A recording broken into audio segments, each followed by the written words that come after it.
Et c'est le moment pour les avocats de l'émission de se frotter les mains et de tendre l'oreille pour écouter la fameuse et fumeuse chronique de l'ogre Ahmed Agoun qui nous vaut tant et tant de procès chaque semaine. Hicham connaît ça. Ahmed, bonsoir.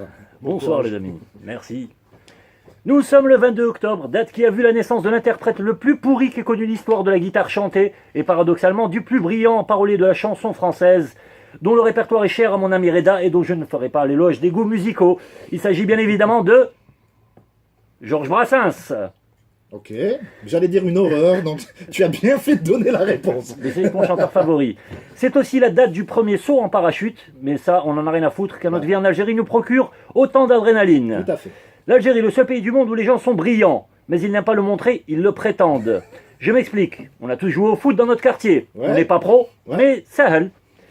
On connaît toutes les maladies et tous les médicaments, on n'a pas fait médecine, mais sahel. On connaît tous les présidents et toutes les royautés du monde, on n'a pas étudié la diplomatie, mais sahel. Bref, vous l'aurez compris, on regorge de talents si bien que toute la planète nous envie notre Silicon Valley, où les parvenus se prennent pour des élites et où même les moustiques se prennent pour des tigres. Alors, pour me changer les idées et me cultiver, ce matin, j'ai lu le journal. C'est bien. Vous pouvez rire car la phrase en elle-même est un calembour.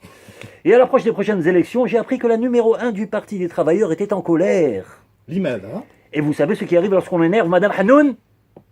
Louise attaque. Joli. Elle a dit, je cite, « Nous nous battrons contre l'iniquité ». Alors pendant un moment, j'hésite, je ferme le journal, je croyais que je lisais Le Monde ou Le Figaro. Ben en fait non, vu l'encre imprimée sur le bout de mes doigts, c'était bel et bien un journal algérien.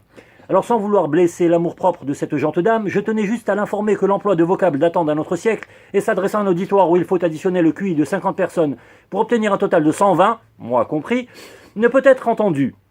Et en disant tout simplement, nous nous battrons contre l'injustice, je n'aurais pas perdu 10 minutes à fouiller les restes de latin qu'il me reste dans mon cerveau pour analyser l'étymologie du mot et vérifier enfin la véracité de son sens dans le dictionnaire. Elle m'a épuisé. Enfin, vous me direz, la politique c'est comme Canal+, faut l'abonnement pour y voir clair. Joli. Alors que je prenais le matin en écrivant cette brillante Et très modeste chronique, dans mon salon calmement à regarder les informations, le tumulte d'un opéra de Figaro venait troubler mon moment de réveil serein. Figaro. Allô? Oui, khoya. Oucharak, la basse. Alhamdoulilah. En état de légitime défense de mon espace sonore, je me pointais à la fenêtre pour donner la réplique au ténor. Salam alaikum khoya. Malish tnaqqas sautek, qui t'adresse téléphone. Et c'est là que ce Pavarotti de pacotille me dévisage et me donne une leçon d'éducation. Yaho, marak chouf bli ani nahdar. Ma عندك aucun respect. خليني نكمل القصرة تاعي ومن بعد نواجبك. Et c'est là qu'il me donne une leçon de citoyenneté. أنا مواطن. قالوا لي سمع صوتك. هذه حرية التعبير. أنت ضد الجمهورية. Et c'est au mot République que j'ai commencé à lui jeter des bananes. Enfin, vu le prix du kilo, je lui ai jeté des pots. Et d'ailleurs, sachez qu'au salon du SILA, les dictionnaires se verront censurer des mots politesse, respect, ponctualité, honnêteté, civisme, culture et propreté. Et puisqu'il est question de culture, sachez que le célèbre producteur Harvey Weinstein a reçu énormément de soutien de la part des Algériens, notamment de l'association Le droit de la femme de notre amie Naïma. Quand tu vois ces idées à cette nana, t'as qu'une envie, c'est lui foutre une gauche. C'est dommage, car elle aurait pu être une femme très en beauté, au lieu d'être une femme très emboutie. Adepte de BDSM, c'est-à-dire de bande dessinée et de sport de montagne. Voilà, dans ma prochaine chronique, je vous inviterai à l'émission à l'état sauvage avec mon ami Mike Horn, qui découvrira Alger. Vous connaissez Mike Horn? Celui qui est capable de construire des meubles Ikea avec un palmier. Yeah. Allez, amis pauvres, oubliez vos problèmes et profitez de votre vie. De toute façon, comme dit mon ami Kim Jong-un, c'est bientôt la fin du monde. Quoique, on a déjà connu pire que ça.